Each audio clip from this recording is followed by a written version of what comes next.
mukhang may maglalaglagan na. May kongresista na kung saan binanggit ang pangalan ni Tito Sotto nakatanggap daw ng pera at itong si Ping Lacson. Ang matindi, ang pumaldo talaga itong si Andrew 68 million peto-teto-tet lang naman, paldong-paldo At hindi lang po gawa-gawa yan meron daw silang ebidensya at yung pera na yan, lalo na yung 68 million kay Andrew ang tindi. Saan galing ang pera? Nako, bali-balita natin, kickbacks daw kickbacks O eto, panoorin natin ang video pinaliwanag ng isang congressman na kung saan magkabukingan na sa susunod na mga araw kung ano ang katotohanan. Kaya naman pala Sotto Lacson O ito ang video. Ibang congressman inimbita ni Congressman Lepiste, pinakita sa amin yung files na naglalaman ng text messages between the President and Yusek Bersamin. Doon po, nakalagay doon, 7 billion. Nag-report siya kay Presidente na tanggap na lahat ng 7 billion at March 24 po yun, 2025. At susunod niya yung kwenta kung saan napunta yun. Yun, saan napunta yan? Mga napunta doon sa mga kandidato na alyansa, 11.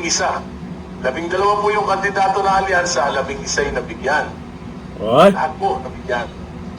So including Senator Lacson. Nako, Lacson. Diba? Senator Lacson and Senate President Tito Sotto nabigyan.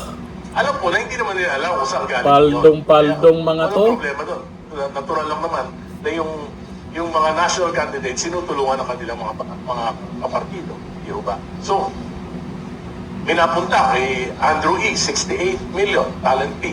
Wow. At yan ay dumaan lahat kay Congressman Toby Chanco. Ang ginawa ko, pinunta ko si Toby. Kaibigan ko naman yan. Tinanong ko siya, totoo ba yan? Sabi niya, totoo. Confirm. Totoo. Totoo. Na may, sabi niya nga, tinawaran ko nga yan si Andrew nagpatawad ewan ko bakit 68 million pa rin yun nakatira. Ay, Andrew paldo ka na nagbibiro sa akin si Kong Toby. So, hindi ko alam, pero kasi na parang out na siya nun sa umalis na siya nun sa.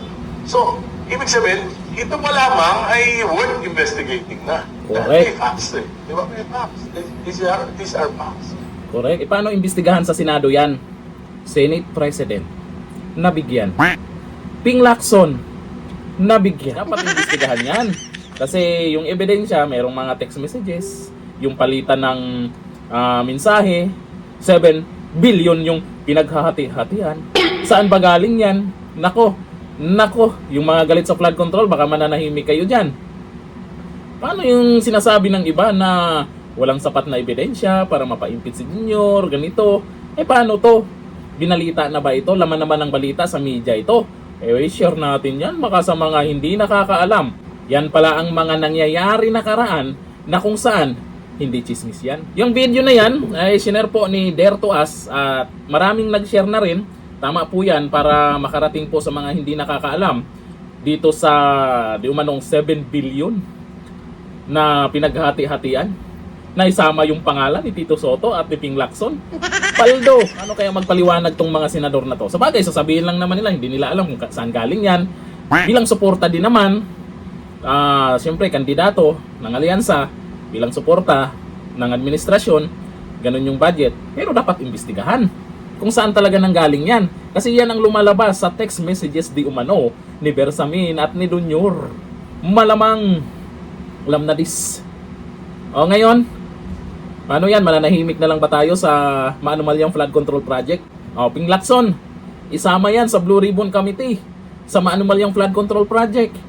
Isama nyo yan. Ping Lacson, kaya ba?